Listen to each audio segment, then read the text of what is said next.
Dwight, if I prepped you for it, then it would be just shitless. try. It's so scary. I just like that everybody got here on time, including myself. Well, here we are, and we're recording. There's 4 of us now. Yeah, Dwight showed up an hour late for the last one, but okay, I guess his invite got confused. But anyway, here we are, and it honestly, guys, it's going to be kind of a panel again, kind of, but not with like hypothetical questions like it was last time. The first thing we're going to do today is start off with a little drama. Drama. A little dental drama. You guys ready? That's like our whole industry. I love chaos and drama. We know, because I actually got this fodder from your email to me, or your text to me last night. Oh, good. And so PD this Pablo. this is what I do. Another complaint? No. Hold on. Let me give context. So Craig, as we know, loves to his dopamine gets released by social media content. And so he likes to be involved and watch dental discussions. And I love that he does this, honestly, because I am absent in those, because I don't think it's good. Right. Yeah. But Craig does it. It's good. He does. It's good that he does. Yeah. It's good that you get down in those toxic. It's not good to be a mind sweeper, but it's good that Craig walks into minefield. Yeah, for sure. Because it paves the way for others. All right, so I'm going to put something up on the screen, and we're going to talk about it, and I'm not going to give any. It sent me off into a little bit of a tangent, by the way. I know it did, but it was to me it was mind blowing because of the mindset of most people. And granted, this is on Facebook, and it's not probably the mindset of the listeners or the people who attended Bulletproof Summit, those kind of people, but it is the mindset of our industry, and so it's shocking to me. All right, so here we go. I'm going to add it to the stream. Let me 1 second to modify this. Okay, so this is on a Facebook group, and it said, why, and I guess the anonymous member posted this, why would anyone buy 7% of a dental practice in an incredible location? Why would anyone? The guy's looking for confirmation. Would anyone, sorry, Craig. Would anyone buy 7% of a dental practice in this incredible location for $500,000 with a guarantee of $350,000 yearly salary and yearly profit distributions at 50,000 to 120? Just asking, because this is how it looks for me now working in a DSO, and I'm looking in my retirement planning. So okay, so let me just jump in for a second. So $50,000 to $120,000 of profit distribution on $500,000 is 10 to 24%. Cash on cash. Cash on cash. Yes. Right. All right. Don't get let's read the comments. This is the part that blew my mind. I would never buy 7. So the first one is this gentleman, just initials MR. I would never buy 7% of anything. For $500,000, you can buy an average practice and build it into making way more. The next comment, absolutely not. First thing you have to ask yourself is, who are you ever going to sell 7% to? Sounds like you're paying the DSO an incredible valuation.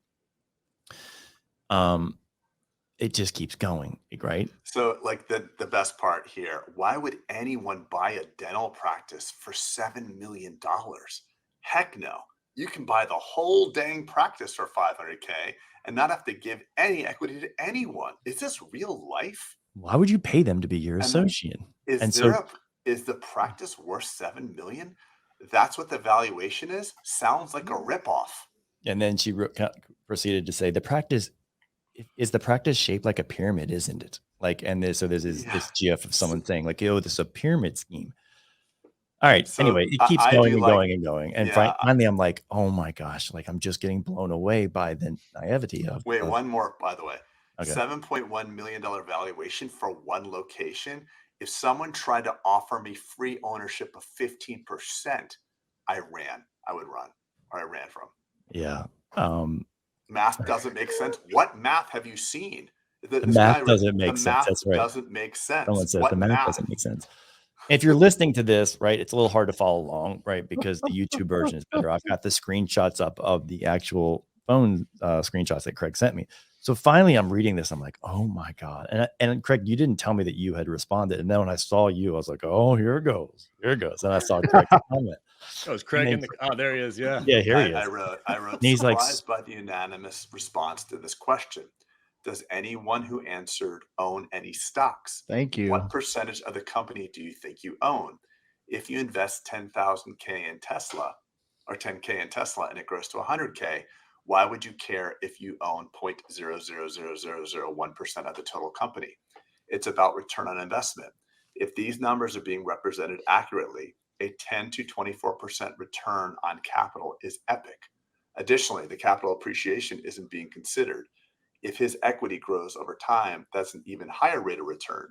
I really believed in the if I really believed in the company and the numbers, I'd take this deal all day long. No one responds to Craig. No one Yeah. responds. Not even a like. Not even a It's too like. rational. Not It's too well, rational. honestly, what happened is someone was like it wasn't the let's throw trash at this narrative. Therefore, like, we don't like this noise kind of thing. So no one disliked it. No one challenged you because you were obviously like the only adult in the room on this. And someone who, like, you obviously evaluated it through the lens of an investment. But like, this is unfortunately like the narrative, and this is the way, the mindset. Like, why would you buy something for why would you give something a $7 million valuation when you could go buy something for 500,000? Like, People always why would ask. you buy this? Why would you buy 200 acres for 7 million if you could buy 1 acre for 1 million? Anyway, Well, you know, there's This is why. to Let me more. just make a general statement here. Like, this is why when people ask me, "Oh, how is dentistry consolidating so quickly? Yeah. How is it that, Dwight, you believe that consolidation is going to reach 80% or above?" It's because it's an industry filled with dimwits who don't understand basic business. It's Yeah, so true. one location for 7 million. Math does not make sense. What math? What math? Yeah, so Disney World is one location. Arithmetic does not make sense. Yeah, All right, well, Disney World is one location. Well, How I could will it be say that? this, and this has always stuck with me.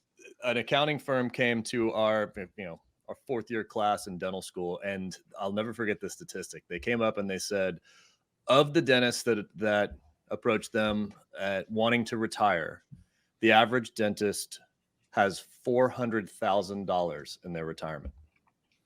And that's at, whatever age, 60 or so, Right, wanting to right. retire early. And you have that. Why does that happen?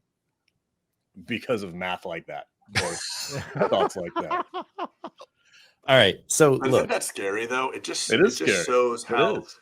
I mean, how little, that's an amazing return. Like, guys, what are you like, if I told you, if you believed in a company or a property or let's say you're an LP, a limited partner in an investment, what number would you be very happy with if you really felt like it's a guaranteed return? What's the percentage that you'd be happy with? Peter, you go first. Like, what right now? Obviously, risk-free rate of return 6-7%. Like, where are you stoked?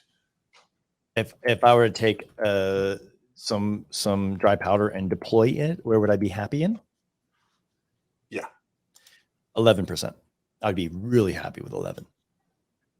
You should be. As a return? Yeah. Is that what you're asking? Yeah.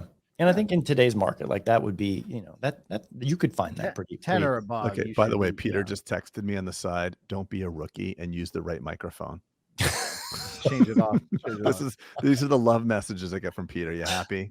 A little bit more baritone. My favorite is that Dwight, every love message he sends you still just repeat. So yeah, Pete, so you just should fucking say it out next loud. time. Because Just say it next time. Look, I was trying not to make you look like numbnuts. Pete's always trying to be professional. I don't care. I like and to make Craig's me look always like breaking numbnuts. it. Dwight, like, what's your risk-free rate? What's your rate of return? Not your Honestly, at this point in time, right now, anything Right. above 10, okay, really solid. So I mean, 10 to 24, pretty decent, right? I just want to make sure I'm not alone on this. And Trey, go for yours. What? Agreed. Deal? Over 10 right now. I'll take it. So would you take that deal as an associate, 7% equity in that deal, 500 grand, if you really did believe and the thing about evaluating your own private company that you're working in is you have insider knowledge. If this person was working in a publicly traded company, he would be under SEC regulations and would not be able to make a purchase in the same manner. Correct. So as a Correct. private investor, we have purview into everything. Are the hygiene schedules busy? Yeah. Can I see the numbers, how it was 2-3 years inside ago? information, right? You have inside information to make a decision like this. So the fact that this poor person got completely annihilated, I hope this person read the comment, or maybe when the podcast airs, we'll put it back on that chat, that thread. It'll probably be blocked.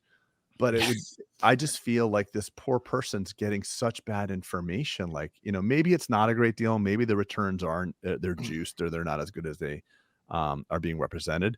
But let's just say, for the sake of argument, that it's a healthy $7 million practice and they have great leadership teams and great systems and businesses. That is much better than owning 100% of a $500,000 practice. Not to I mention, I think the skewed perspective that, like, it's not possible that a single location is worth that much. I'm like, there's multiple people on this call. I know multiple doctors that have single locations that are worth more than that, to say the least. So, like, it's just kind of mind blowing. So here's where I think the disconnect is, personally, is that we've never been taught. This is a fractional ownership versus the narrative of dentistry is like, oh, I'm going to buy in. And it's always been, you hear like, oh, I'm 50-50 with this partner now, right? I'm buying in, or I'm just buying the practice. And I think, actually, like, as someone who's done a lot of fractional partnerships, it's actually a much safer. So this scenario right here is far safer from a risk management situation than a 50-50 scenario, in the same dollar per dollar, money being equal, yield being equal, all the things. This is a much safer scenario. Yeah. So I agree. Like, the percentage idea just shows the unsophisticated nature of the group. I mean, as an LP, I've been a limited partner in several investment deals. It's, what's the minimum? Okay, the minimum's X number of thousands of dollars. Okay, I want to do a little bit more than that. I have never asked the question, what percentage of the LP do I own? right, because you don't, Because I'm a it's small guy. I might, what do I immaterial. own, half of a percent? It's immaterial, right? You're Right. focused on the ROI. But Right. the fact that when I started reading that, the fact that that they're buying in only 7% is actually my first trigger to say, wow, this must be a really successful practice. Because Yeah. I can't have somebody come in, a general practicing doctor associate, and come in and buy 50% of my practices, or 25%, or it's very uncommon for somebody to be able to afford that much, which is why they're getting 7%. Also, Dwight, we don't know the principal in this, meaning the principal owner in this, and either they're really smart, or they're just trying to do a solid for the associate, meaning, I want you to have a chip on the table. You've put in the work, right? I want to get it down to where it's an affordable amount with $500,000 buy-in, right, at 7% of that, versus being like, hey, 20% is going to be 1.6, whatever, right? Yeah. Like, you wanted to make it so this person that could be the principal in this, Is it an actual DSO? I don't. Well, that's what the question was. But I Okay. mean, also, like, look at startup risks too. Like, when you're a venture fund and you're looking to fund a startup, a pre-profit, pre-revenue startup, like a dental practice, like, Right. well, for 500, open your own thing. Holy shit. Like, we all know what it's like when we first started opening our practices and hoping the phone to ring and all that. I mean, there is a certain amount of risk that is sunset when you have a practice that's reached the 7 million mark. I mean, I would personally rather own a smaller percentage of a well-established, thriving business, dollars being equal, than own a majority of a startup at this point in my I agree. career. So I if agree. 500 grand buys me a smaller percentage of a very well-oiled machine, or buys me 100% of a startup, I mean, I don't want to deal with all that. So it's just, it's a talking point to the narrative being so pervasive, and the lack of understanding that we as dentists have, that people are so sure about the math, when the math wasn't even presented. The only math was investment and return. That's it. Can we go to Craig? Do you mind if I'm going to use you again? Can we go through? So the other day you called me and you were kind of like in not a tizzy, but you were questioning the investment in your practice for the expansion you're doing. Yeah, it's just I think Well, can I keep unpacking it a little bit, or do you? yeah, not but want can to I just clarify, because it wasn't really a tizzy, it was just Okay, a well, that's my yeah. limited vocabulary. Okay, yeah, it's not for the same linear exchange of an investment to profit as the conversation we just had before.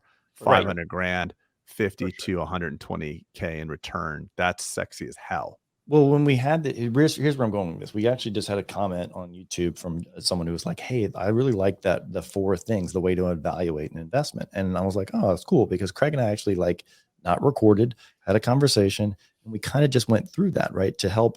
Because sometimes you don't know, like, hey, is this a good deal in the dental practice? Should I buy in? Or, hey, is this a good piece of investment? Or, hey, what should I do? And I think, like, we talked about that Hormozy thing, Dwight. Yeah. And you kind of being in, knowing him personally. And I was like, Craig, let's just kind of go through this framework and see That if was really helpful, by the way. Thank you. You're welcome. You're Yeah, it was reminding helpful me for of the way me, you man. evaluate it. Yeah, and it was helpful for me. I was like, look, let's just, as opposed to going with your gut and saying like, oh, this expansion of my office is going to be really expensive. Let's get away from emotion for a second, right? And let's go away from your gut feeling, and let's just go through kind of the 4 topics that we talked about. And so those 4 topics, and it's a framework to kind of look through all things: dental practice, expansion, acquisition, potentially any alternate investments.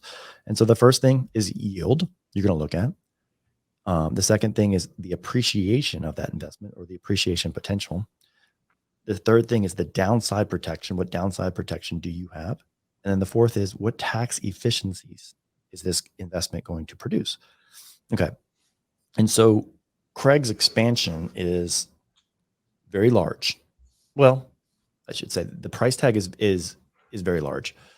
I think you're adding on how many ops, Craig? You're saying 5. Just 5. Just 5, but it's meeting space for him, and it's really like it's a lot more square footage because of the way I designed the building. It's requiring me to add a lot of square footage. That's more than the ops, but it's more square footage. Are you per comfortable op. talking about the price tag? Yeah, sure. I'll talk about all of it. Yeah.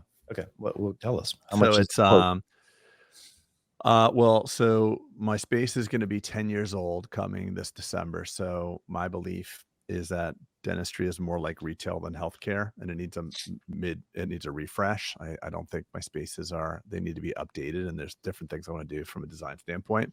So we're interior remodel. So 13,000 square feet of interior remodel and reconfiguring, because we didn't understand what we'd need. Dwight, you know that you've remodeled your building several times already.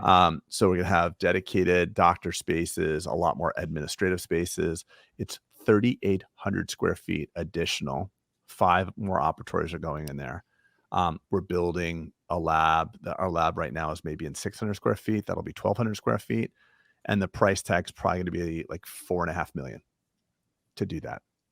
So remodeling 13,000 square feet, adding 5 ops, and bolting on to the outside. Yeah, How would that work if no single location could be worth 7 million? Well, we're 6.9 and we're going to stretch to 7, so it'll be good. All right. So per square foot, anyone who's doing quick math is like, holy shit, that's well over $1,000 a square foot, right? Yeah. It's specialty space, but like you think of that and you're like, oh my God, that's like beachfront real estate kind of thing. And at first, like my knee-jerk reaction, Craig, just in full disclosure, when you told me that, was like, I would never do that. And then as we started Well, you have Hold a good on, poker face, because you're like, when I told you, like, yeah, man, you go. Yeah. Well, Yeah. but that's for you, because I know what it means for you. I know how much you enjoy going there. Like I don't look at it the same framework. And look, sometimes your dollars have to buy you some happiness. And I know your office creates a lot of happiness. You like being there. And so I was like, look, you're the king of the kingdom. Like expand the kingdom, like. I think this is a really important conversation. If someone on the mastermind brought these numbers up, you might have some words, Pete, with them right off the bat, because you would have to know Craig to the level and his environment and what he's drawn and what he's created and all that, and what he's capable of. And the intangibles that go along with it. I've seen Craig's ground game. I've seen how people respond. I've seen and the established team, right? And so it's not, the investment for him is not the same as it would be for me per se, right? Right. So it's a lot. This kind of investment is a lot safer with him because he's boots on the ground. He's going to be He's going to be the energy bus in this environment, and it's going to be good for him. And so we went through. I was like, okay, let's take your emotion out of it, and let's go through the framework. And he was like, all right. I mean, I guess. And so I was like, okay, so first off, what is the yield going to be? And we kind of broke it down, right? All right, if we have 5 more ops, right, I'm going to expect, my average yield per operatory is about $500K per year. So the yield, here's the expense. We looked at the debt service and we said, okay, the yield is probably going to be pretty anemic in the beginning. Right. Even at $500K. And we thought, okay, well, it's not going to be $500K immediately because I did realistically downgrade the yield. I right, thought because of the case build scenario. Well, Yeah, we thought because, hey, you don't just get instantly busy Right. when you build Right. something. But we're running over 600 grand per op. So I'm like, okay, that's not going to happen. So let's go worst case scenario at 500 because it might just be a lot of hygiene. That's what I was doing. But go ahead. So And you it ran won't a be. healthy utilization rate. Yeah. Yes. Let's And then we conservative. took that and said the yield. Okay. And so the yield was going to be, especially at today's interest rates and stuff, it was going to be anemic in the beginning, right? I think, Craig, we were kind of in the 3 range, right? 3-4 range in terms of Sure. a yield. 3, That's I'm 4, right. saving everyone the math. But 3, then 400. no, I'm saying as a percentage of As a percent, are you saying that day one you're looking at 3 or 4%? No. I'm confused at where you're going. Like the yield Well- on the investment from the, so let's call 5 operatories, $500,000. I'm sorry, 2.5 million rather. And then at 20% profit, like if I'm just worst case scenario, because of all the extra expenses, it's 500 grand. So 500 grand on 4.8 million, not very exciting. right, minus your debt service. And so Minus we're the like, debt all right, well, service, that's okay. So that's pretty anemic. But then Not as good as the DSO question, put it that way. so the yield, so we checked off the box of the yield of being like, okay, it's acceptable given that it's going to be inching forward, right? Every year, it's going to become as the payment, as the principal gets abated, right?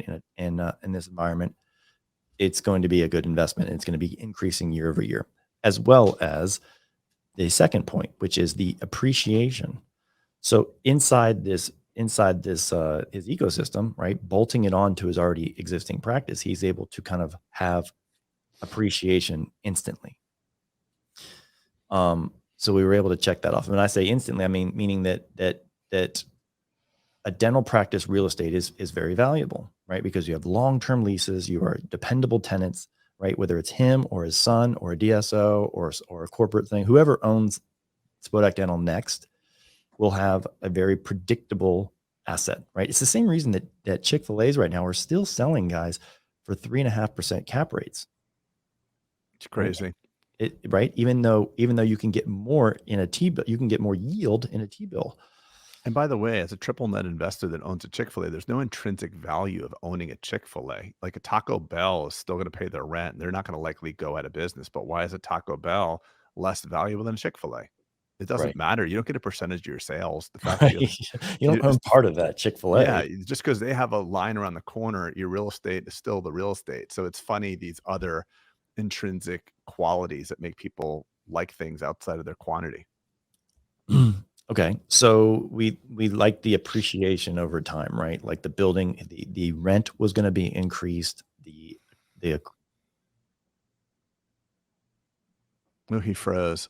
Oh, So yeah, Rent Yeah, component's going to increase clearly. yeah, the rent component will increase clearly. But the first thing that he said, the return on capital, is not sexy. Right. You know what I For mean? sure. Like, so sure. with the interest rate being in the low 7s is what I was quoted already. The return on the capital is like super anemic. It's like Yeah. below the risk-free rate of rate of return. So it's not for that reason. So I needed that was the reason why, like Pete just said, I was like in a tizzy, because I'm like, if you look at it straight back in the napkin math, return on investment, I'd be better off, putting that money doing a variety of what that other guy was doing at that rate of return.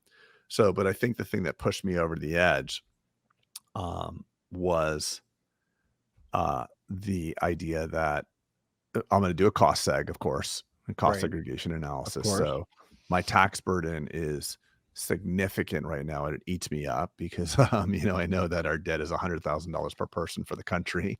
Yeah. And our spending's out of control. So taxes, I'm not in a tax efficient place right now.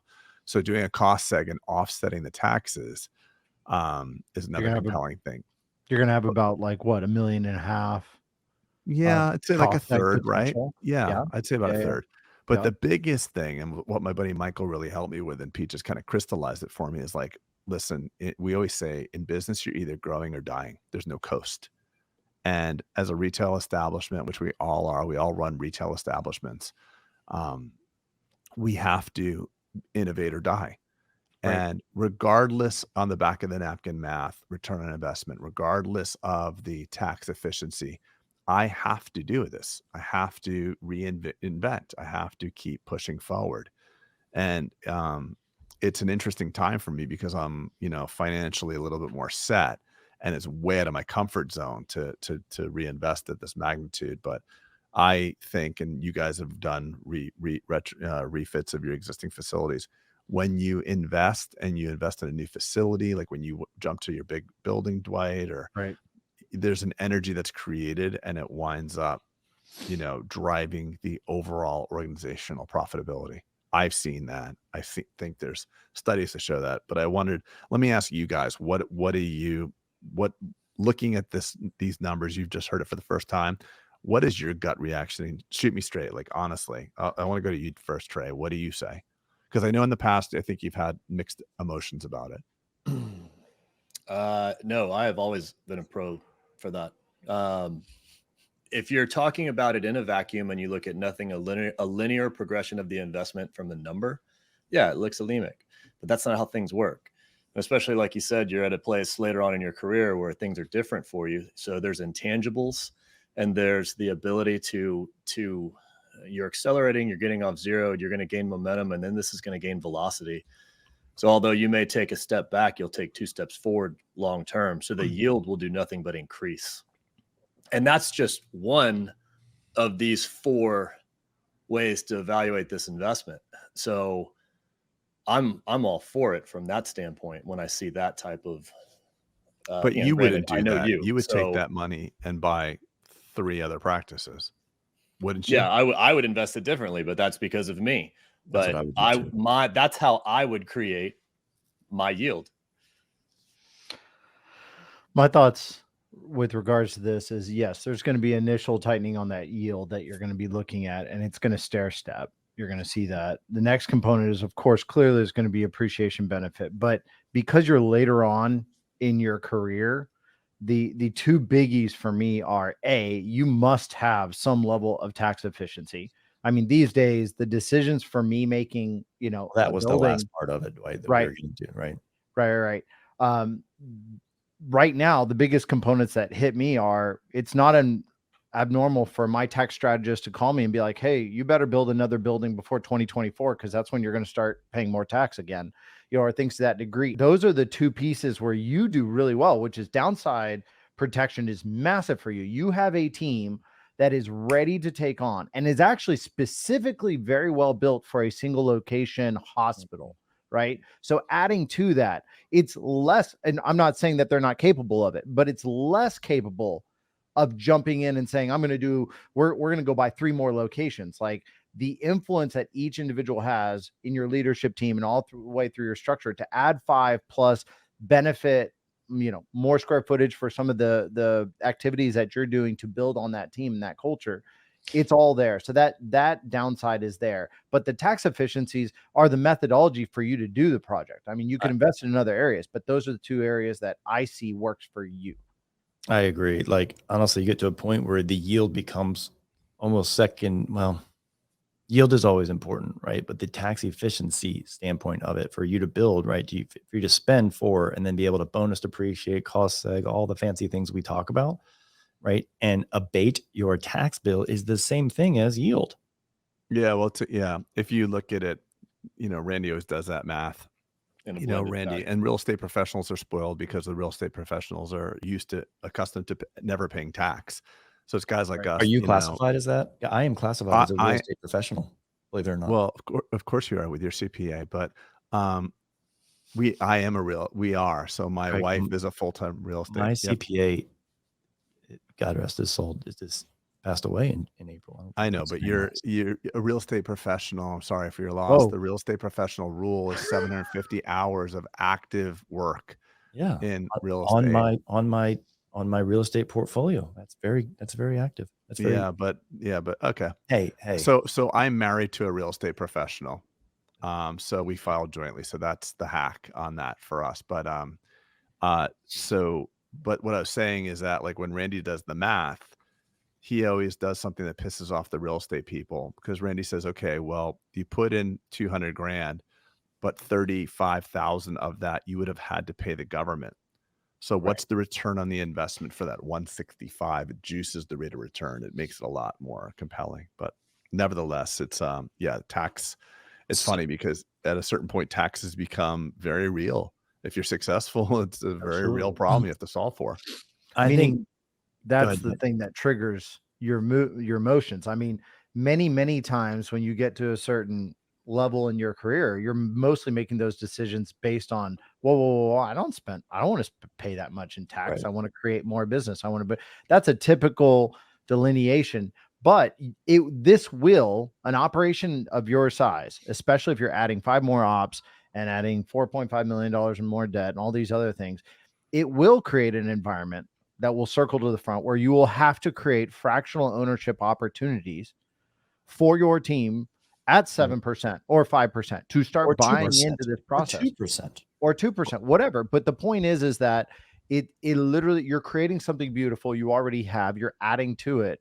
Then you have to create the opportunity for this business to grow beyond yourself. Well, listen, if there's ever going to be an opportunity to jump in as a partner, it would likely be, if I was sitting there as an associate dentist in my practice, it would be now. Because with 5 operatories coming online and projections, there's a really steep growth curve.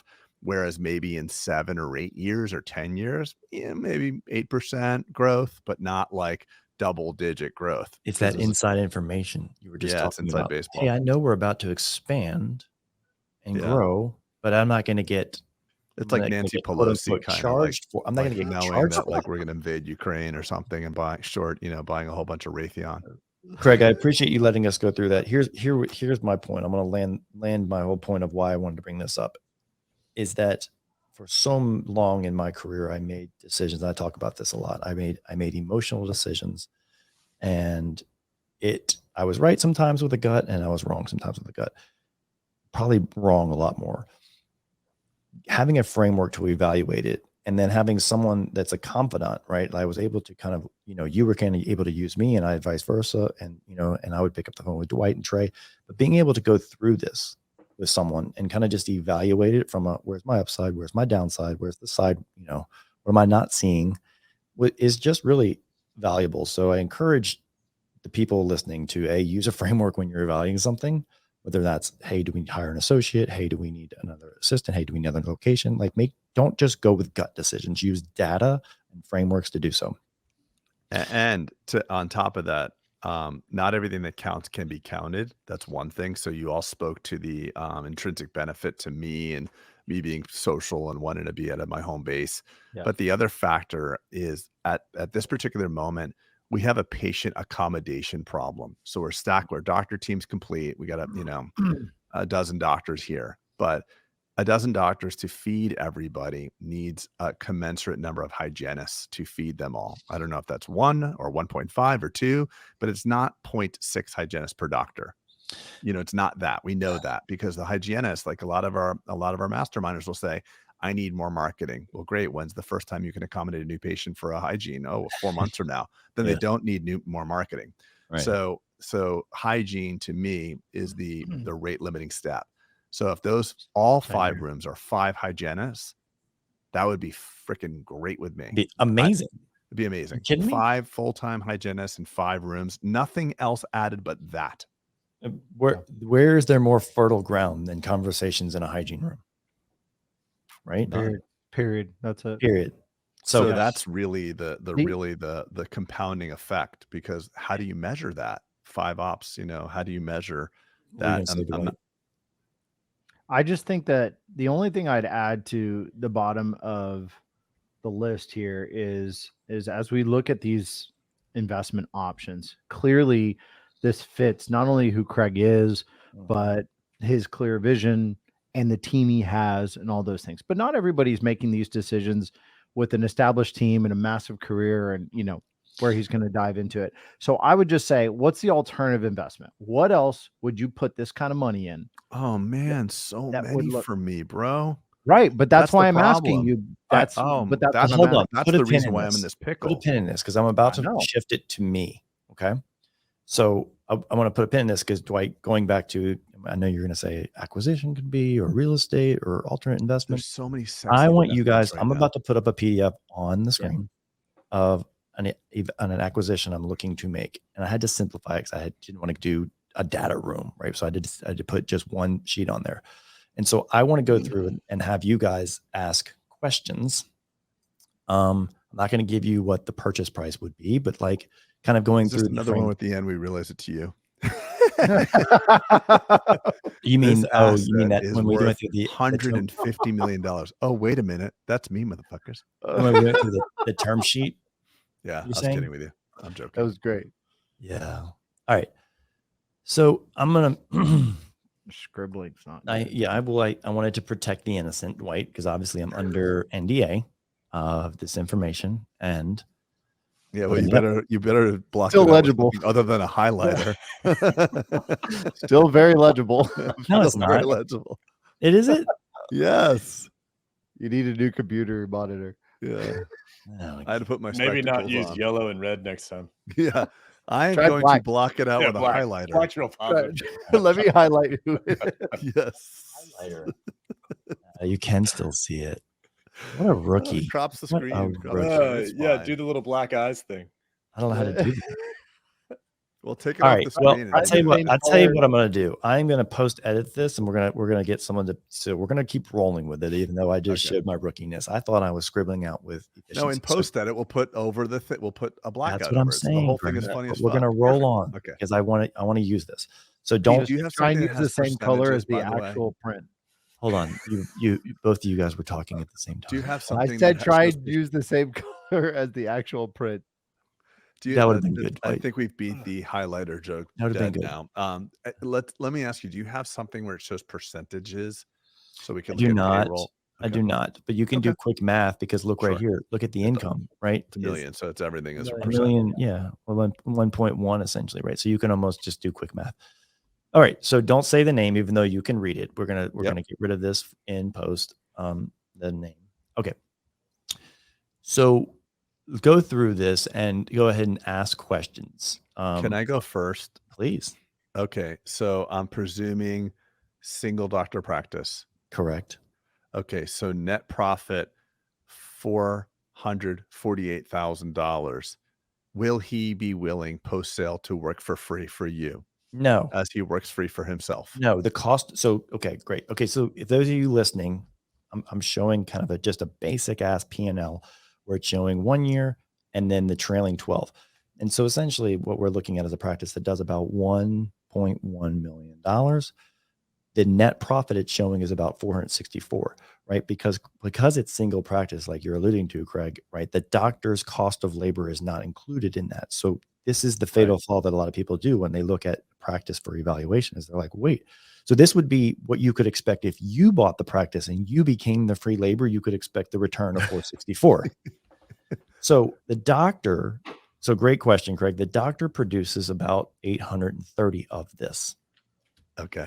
Okay. So then we take 830, and what's the number we want to Dwight, pay what a would you person? say a good cost of from post acquisition? What would you expect to pay? 25 to 30% of collections? Let's call 30%. I think that's fair. Go 30 if he's staying. If it's him, He is staying on, and it is him. Okay, so 30% of the 250.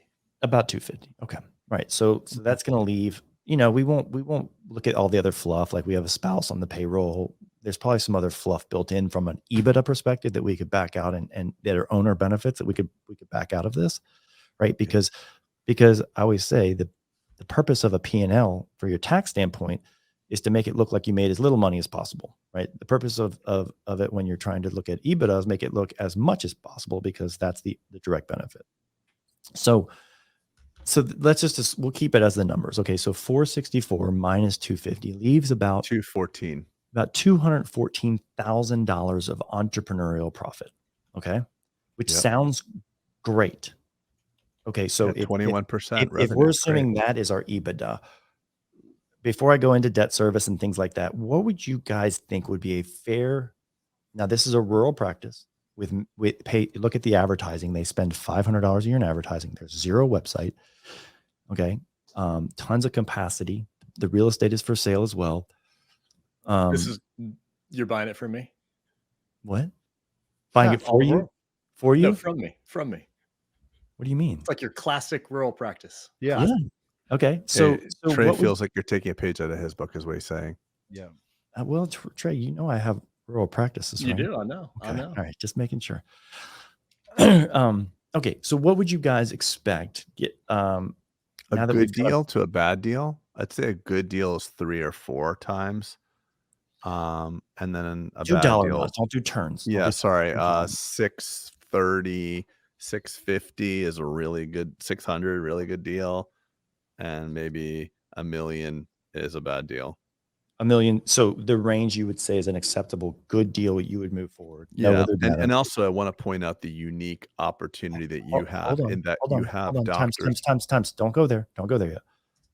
Stop. Just tell me your range again of good deal. Okay, so really good deal. Let me juice a little bit more. A really good deal, 400 No, come on, dude. Be reasonable.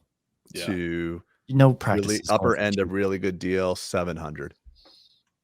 Okay. So 5 to 7, Dwight, 4 to 7. Dwight, I'm gonna ask you, and actually Trey or Dwight go. Trey, why don't you take this as well? So granted, this is the practice I'm looking for in every way. So I'm gonna put this in my terms. I'd pay 100% of revenue for this practice in a heartbeat. Mhm. I wouldn't even question it, and I wouldn't negotiate it. 100% of gross revenue or net revenue? No, Of gross revenue. Gross. I would pay Gross 100% of revenues. gross revenue, and I would not negotiate it, so I would get it in front of Pete. It's still a good deal and I will qualify that. The one question I ask is this is how many patients does he have? So that is the 4,500 actives. How many? Wow. 4,500 actives. Oh, that's awesome. And that's probably 24 months, not 18. It's 18. And it's 18. Oh yeah, I'm buying this all day, and I'd pay more than 100%. Okay. Okay, All right. so let me get you the broker. No. So Dwight, where are you on it? Obviously maybe not as aggressive. No. Range would be 650 to 8. Okay. Okay. Another caveat there, he's willing to stay on for 2 years with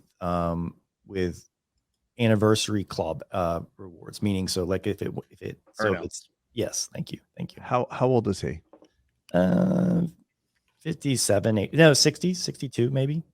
Yeah, that's cool. Yeah. You can actually throw him some bonus stuff as well. Well, okay.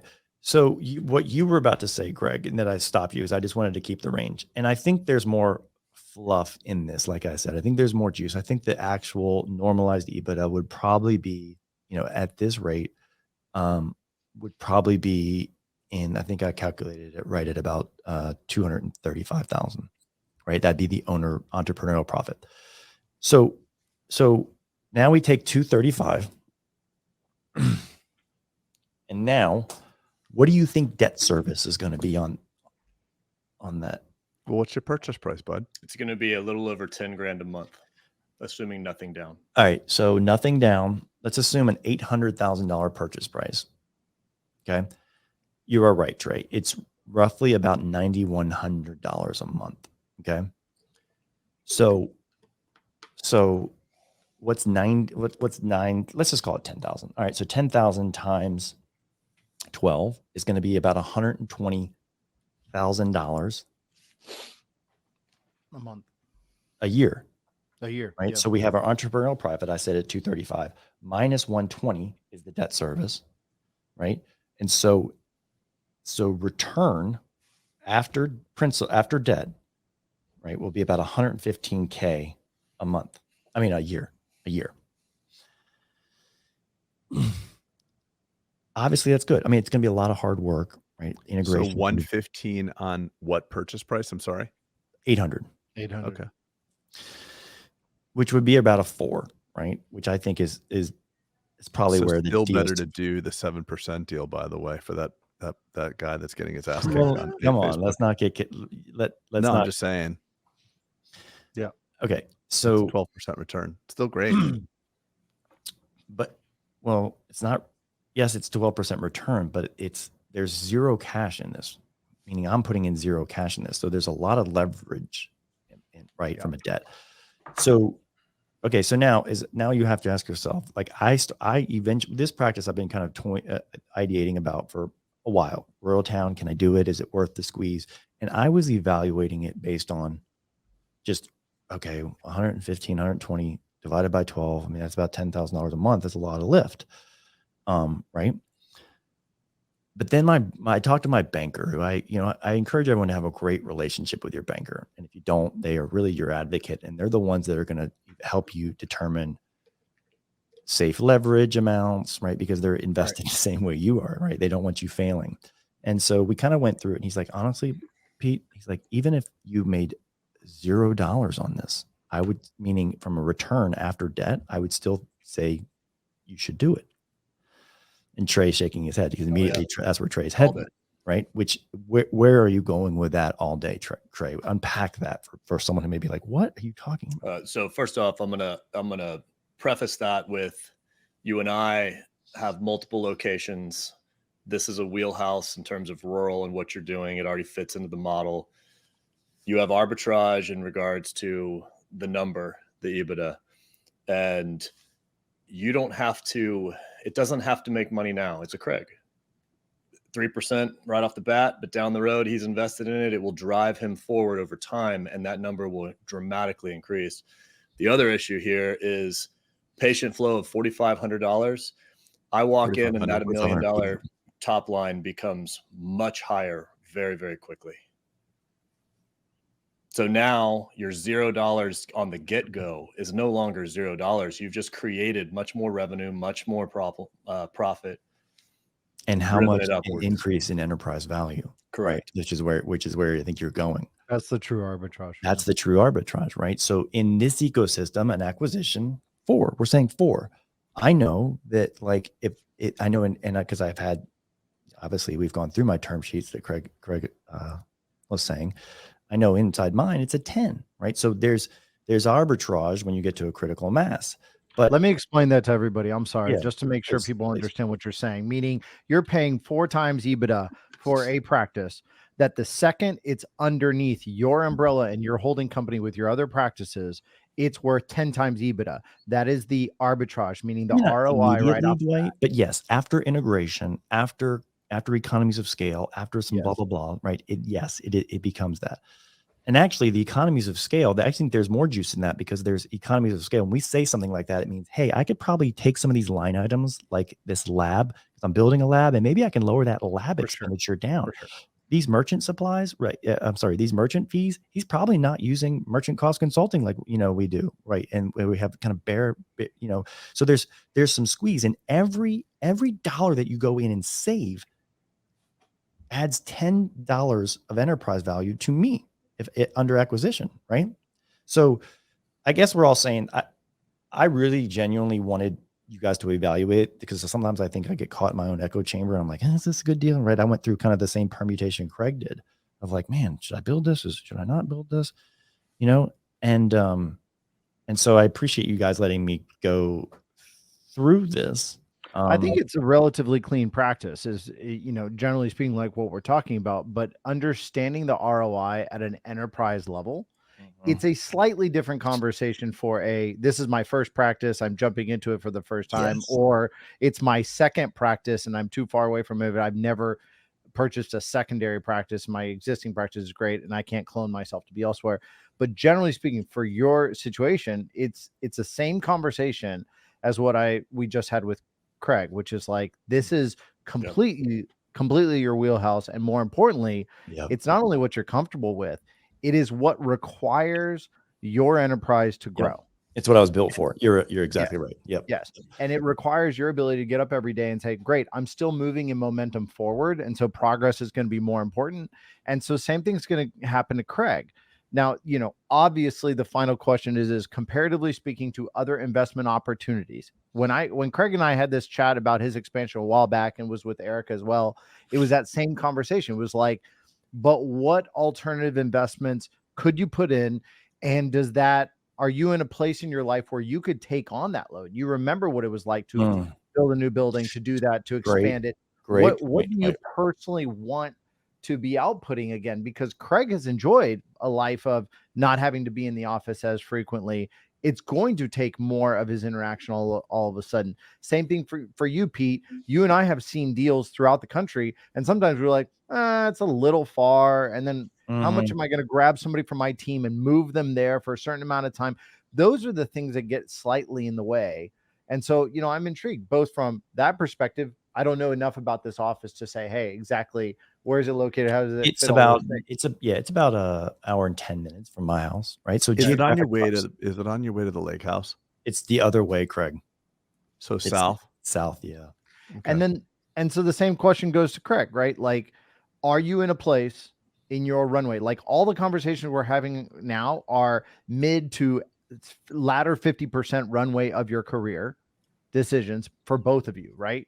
Where are we going? How does this fit into my day-to-day personal life? And do I have the team where this is going to tackle it by itself, or am I going to reintegrate myself? And is that something I want, right? Is that something, do I want more purpose in my own enterprise, in my own organization to jump back into something? Or do I like what I'm doing right now and want to float through it and go down that road, right? Yeah, but like kind of like Craig, I mean, Dwight, I loved everything you just said, but I kind of, you know, I said to Craig, I texted him this, it's like our foot's on the gas or our foot's on the brake, but you got to pick one, Yeah. right? There's really no such thing as coasting. And so Craig's like, you know what, I'm going to do it because like, I need to drink my own Kool-Aid kind of thing. I need to live authentically with what I talk about. And he said, you need to innovate or you die kind of thing. And it's either foot on the gas or foot on the brake. And so for me, And Dwight, I don't yes, think I want it as much as I feel compelled that I have to do it.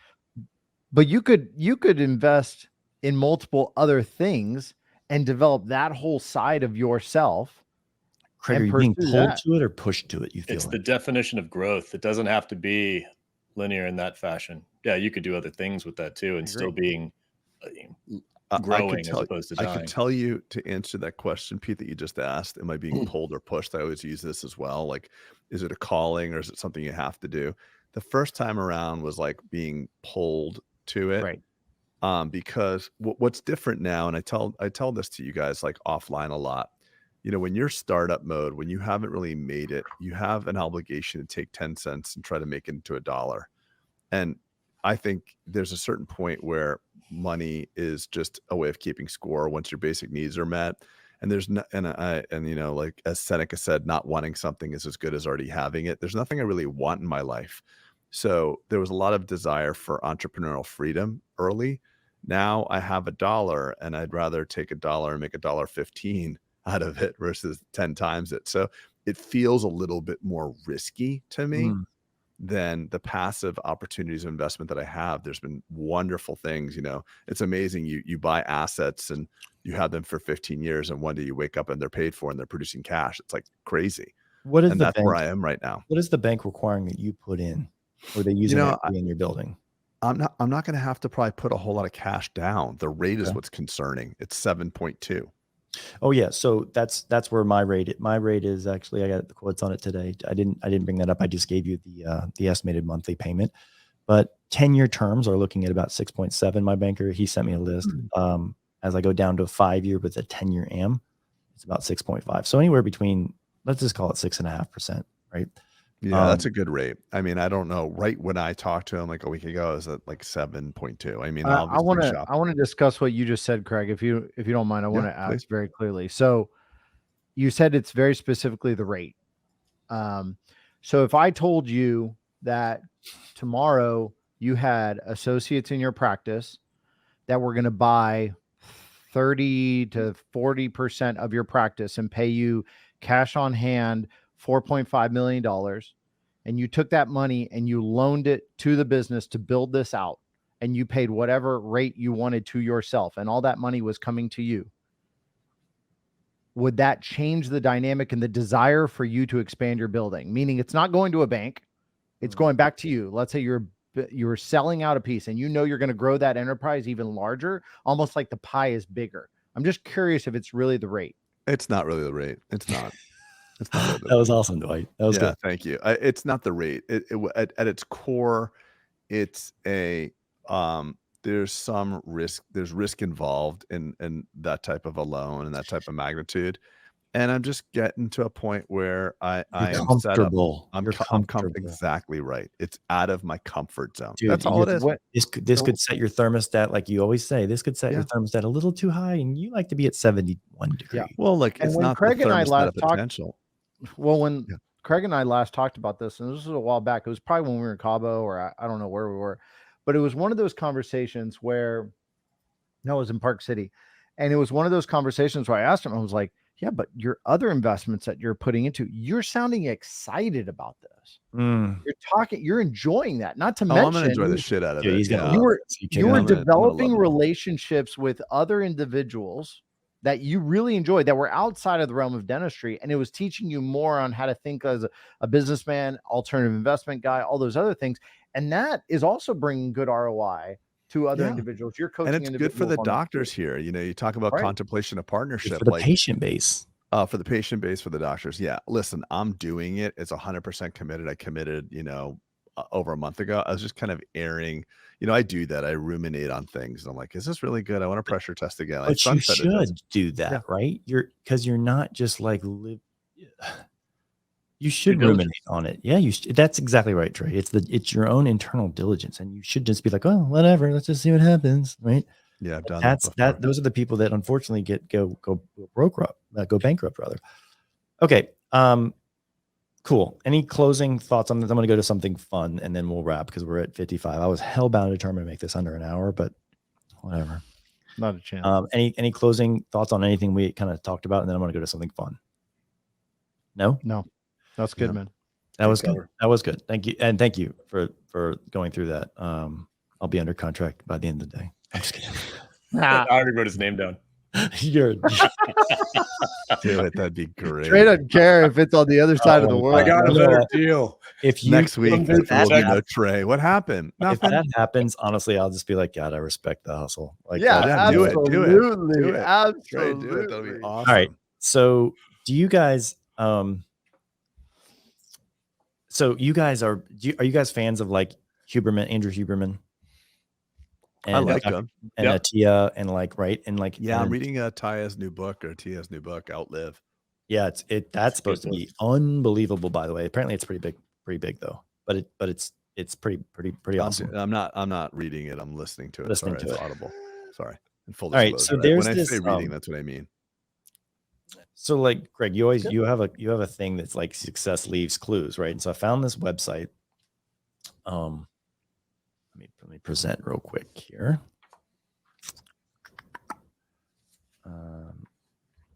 I need to stop this screen. Go with another 1 second. Okay, here we go. So this is called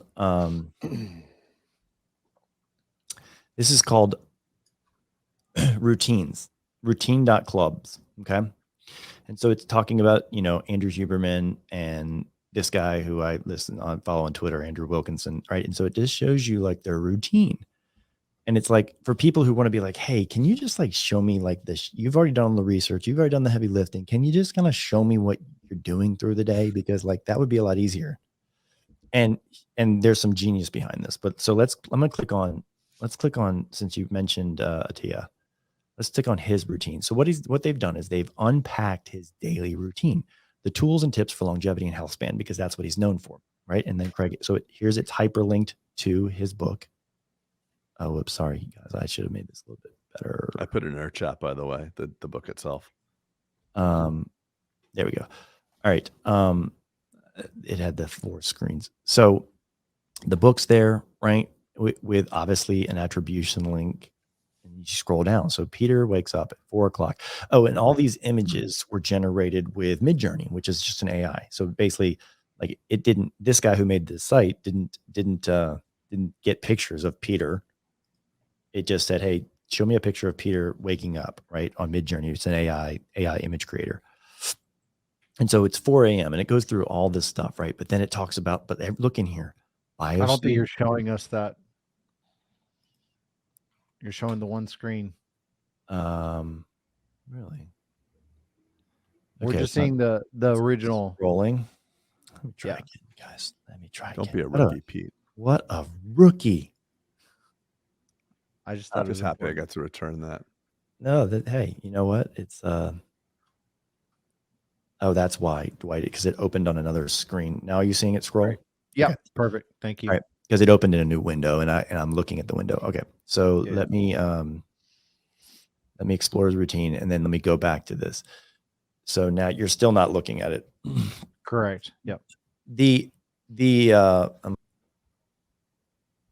Okay. So now I've got it. Sorry about this. Now I'm going to show you kind of his routine. So here you have his daily routine. It's optimized for longevity and quality of life and health span. So people who are interested in that. So this guy made, like I said, this guy made a website and he put pictures and used Midjourney just to create the art, right? So now you can see the art. So at 4 a.m. it says Peter wakes up kind of thing.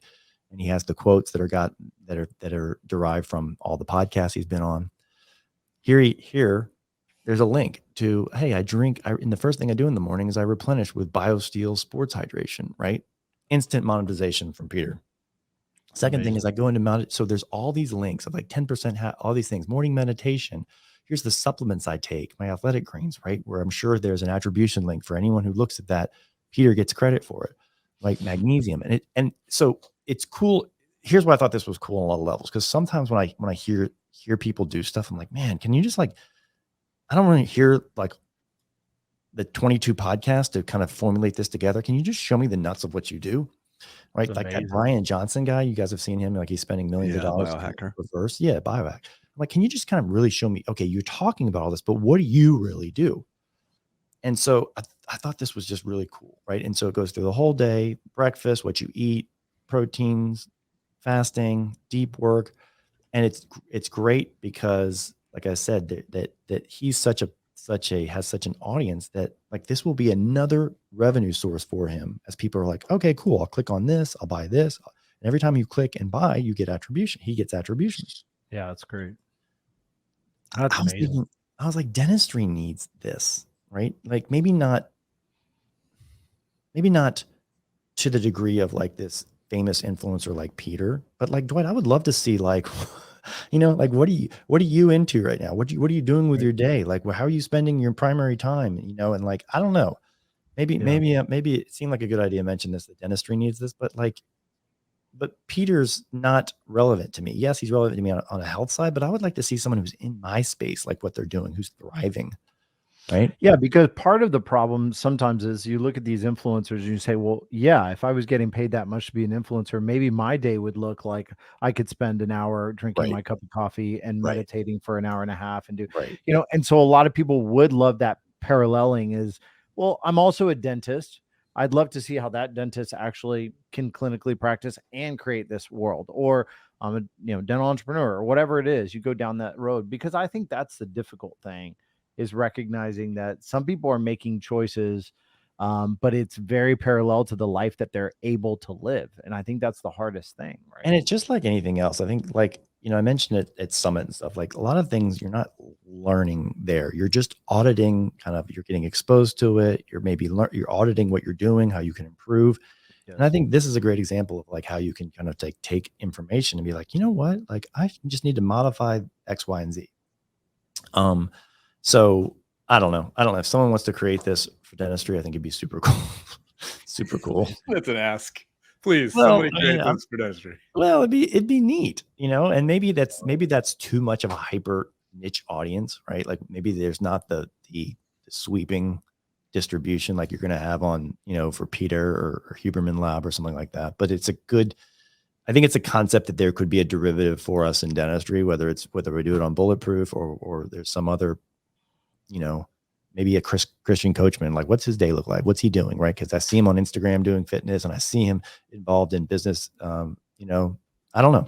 Something like what does your business look like at 0 to 1 million, 1 to 2, 2 to 5, 5 to 10 in alignment of the Bulletproof pathway, for example, or something to that degree. And you align it and say, because how many times do we go to a conference or something like you said, and you're auditing what you're doing and what maybe you skipped or what's next to add on, and the timing is right for that. And it's like, am I supposed to hire an HR director because I'm sick and tired of these claims, right? Well, no, that might be an emotional response to something that you're way too small for an agent. You see what I'm saying? Like these are the things that, the timing of that practicality, that's when we get in our emotional way of building a business. But I love that. Yeah. That's pretty cool. You can tie it not just to the aspect of the business, but what does your lifestyle look like? Yes. Building from 0 to 500. Not just the business, right? The family, the spinning of the plates, right? The fitness, all the plates you're spinning throughout the day. Like what's someone else doing? Like, so I can be like, hey, that's a great idea. and that's kind of the beauty of a mastermind, getting together, whether it's like Randy's talked about, not the mastermind and Bulletproof, but just any mastermind where you're getting around like-minded individuals. You're finding out like tips and tricks and, pearls and things to enhance the quality of your life. Full stop. For sure. All right. Yeah. Last thing I want to tell you guys is you guys, these pods, I'm almost done with this project. I am making a custom Bulletproof GPT vector database, right? And I like what vector. I like that word. Sorry. it is. So I have had almost every podcast now transcribed and loaded into a language model, like a large language model, LLM. And so it's basically a customized GPT. So you can go in there and say, hey, can you explain to me the Bulletproof hybrid compensation model? And it'll answer you the question based on all the data and all the stuff we've created, the PDFs we've created, the book we've created, these podcasts. You're right. And so I'm looking. It's actually, my test of it's been kind of a pet project, and I wanted to have it launched before Summit, but That's a lift. yeah, it's a lift, but it's, mainly it's been waiting on the transcription, which is, 300 podcasts is no joke to get done. So it's just this corpus of data that is just like insane, but it's going to be neat. It's going to be neat. So I can't wait to kind of share this with you guys. And, that could be something that we either post on the website or give to the mastermind, or I don't know what we're going to do, but really cool. Wow. Really cool. And you guys are obvious. The reason I'm bringing this up is that you guys are actually have impacted some of that language model because you've been involved in so many pods. So, well, I think that's the purpose of the pod, is to gather so much data from so many people. I mean, all the individuals you've had on this podcast, and to throw it all into one mesh, be like, clearly that is the best way to be able to kind of pull together mindsets and say, all right, my type of practice, how can I grow it? I mean, that's exciting. I mean, that's the kind of thing I would search too. I mean, Joe, you said test yourself, audit yourself. Why not audit that? I mean, and Dwight, go down it's so funny you say that. I was actually thinking, I was like, I'm making this for everyone, but like, I kind of want to use it for my own, like almost like we just went through that P&L for the practice. Mm-hmm. Like, I kind of want to like a sounding board without having to like text you guys. What do you think of this? Absolutely. So that's anyway, awesome. All right. If you guys don't have anything else, any other updates, anything, we will wrap this at 107. And looks like I've got some work to do. I've got to black out that name so Trey doesn't go. So. Trey's I got it down. Pete. I got a speed dial ready to hit go. All right. That was fun, guys. That was real fun. All right. Absolutely. See you guys. Well done. Thanks. See you guys.